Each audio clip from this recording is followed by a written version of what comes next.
Evil never sleeps, but it bleeds. The only thing the hunter needs is his golden and a gun. And the only time he'll be satisfied is when leeches rot in the sun. Evil West. This game is a beat 'em up Van Helsing. If you guys remember, Van Helsing is a badass vampire slayer, and Jesse is the same thing. Van Helsing meets Devil May Cry combos without any of the style points. There's nothing crazy about the story. It's vampires trying to take back what they believe is theirs being us, humanity. They used to feed upon us, at least that's what the characters say. They used to feed upon us like sheep, and they're the wolves, but now the sheep are outnumbering the wolves, and we might outsmart the wolves due to our technology and various weaponry to take out the vampires. The thing is, we don't see the vampiric society at all. We are forced into a story. We just pretty much have to catch up on it. I have 2 playthroughs of this game, one on normal, one on the hardest difficulty. In both playthroughs, I tried to focus on understanding the story the best that I could. And honestly, it feels like there needs to be a game before Evil West. There needs to be some type of prequel, whether they make it DLC or something like that, because there's collectibles in the game. And a various amount of the collectibles are memorabilia from the 1800s, before Jesse was a full-fledged slayer. When he was a kid growing up, you see photos of his dad when his dad was out there in the field killing vampires. And we don't know anything besides the quick text that says, oh, this photo was taken in the 1800s. This person helped my dad. Or, oh, here's a photo of me. I'm the little one. And we're out here training.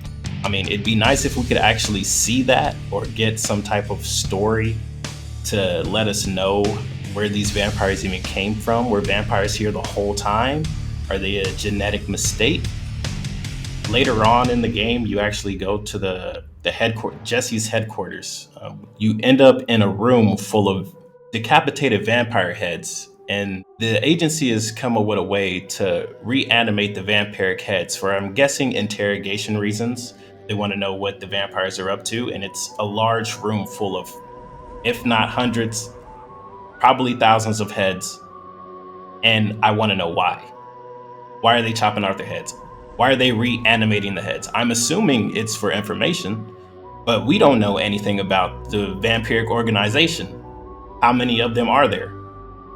They don't tell us anything like that. So I'm guessing the story was probably on the back end, and they really wanted to just come up with a combat-focused vampire slaying game for the fun of it. Like I stated earlier, I have 2 playthroughs of the game. One was on normal, which was a fun, challenging difficulty. Not too hard, not too easy. Normal. And then I played on the hardest difficulty, Evil. The only differences between these difficulties are how much damage you take. The enemies don't come in a different type of spawn. They don't add extra enemies. All they do is do more damage. In normal, when you take damage, it's minuscule, but you actually dish out a decent amount of damage.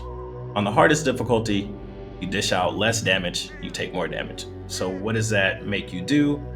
On the hardest difficulty, it makes you do the same moves over and over again to just get through the wave and get to the next section. Because this is New Game Plus, you've already beaten the game, you just want to beat it for the hardest difficulty just to challenge yourself.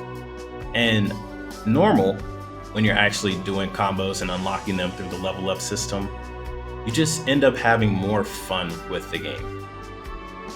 So apparently the combo system in this game was inspired by Devil May Cry and God of War.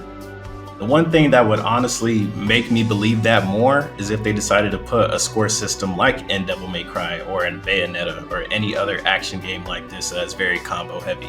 Combos are really enjoyable and fun, but there's honestly no reason to commit to these combos unless you're just trying to style for a video or just flex just because. You get no reward, you don't get any bonus XP, no extra money, nothing. There's no incentive for doing awesome combos, which I think is the reason why a lot of the initial reviewers decided to just go with the same old combos because it gets the job done. You don't get anything extra for doing awesome combos, so why would they? Which I think is honestly why they think the game is repetitive and boring because they kept doing the same combos over and over again. So with the customization in this game, there's not much to it when it comes to decorating your own character. You get 3 colors, and one of them is for pre-orders only. So you get the gold pre-order skin for your character, or you get red, and later you unlock different pieces for the black camo. Now, I don't really think the customization matters. There is a co-op campaign for this game, but since there's only 3 skins, 2 if you didn't pre-order the game, I don't really see any importance to really draw on it, and so I will stop talking about the customization for your character here. The other parts of customization that I do enjoy is just through the leveling up through the skill tree. There's several different skills, and by the time you beat the game, unless you did a reset for your character, which is free, which is nice, but there's a downside to the reset I'll talk about later. You get just to have fun and try out a whole bunch of different combos. There's a nice little preview and it tells you exactly what the move's gonna do. It'll show you what it looks like. So you can just choose, do I want this or do I want to go here? You get to customize your guns through money and you get to customize your character through actual experience. So it's not like you're really struggling to level up fast because leveling up your gun just comes down to finding money, and whenever you level up, they do give you about 2,000, which is really nice. So like I was saying earlier, you could respec for free, but the issue is you can't respec whenever you want to. You have to go to these designated areas, and I believe in total there's probably about 5, and one of those 5 times that I've ran into the respec, 2 or 3 of those times were in the same location.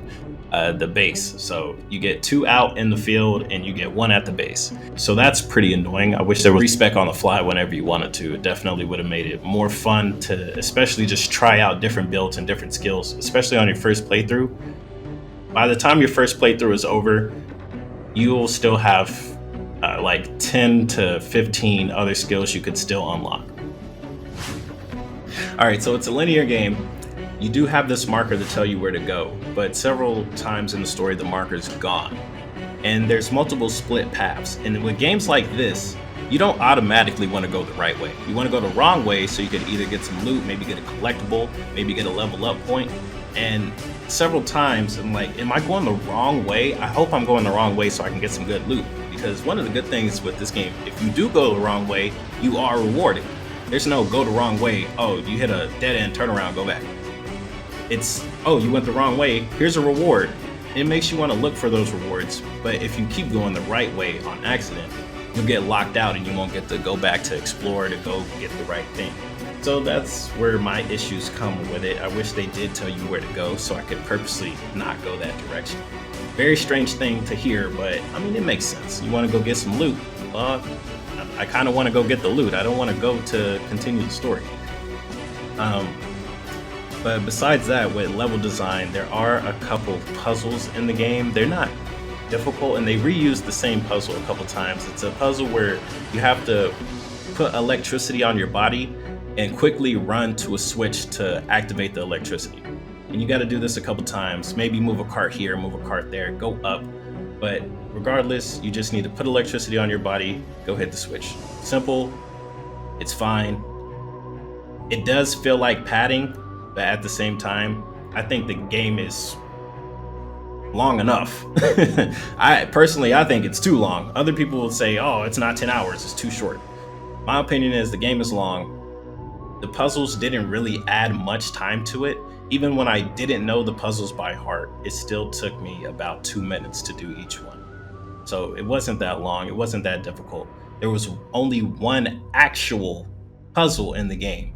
And even that one, I was looking at it for about 4 minutes. And then I was like, oh, wait, this ain't that hard. Just move this one here, and that's it. Wasn't difficult at all. So with the level design, I say it's average.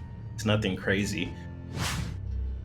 So there's a big topic about the quality and performance of this game. I played it on PS5 and I played it on performance mode, which gives it 60 FPS. I've always been a big fan of performance over graphics.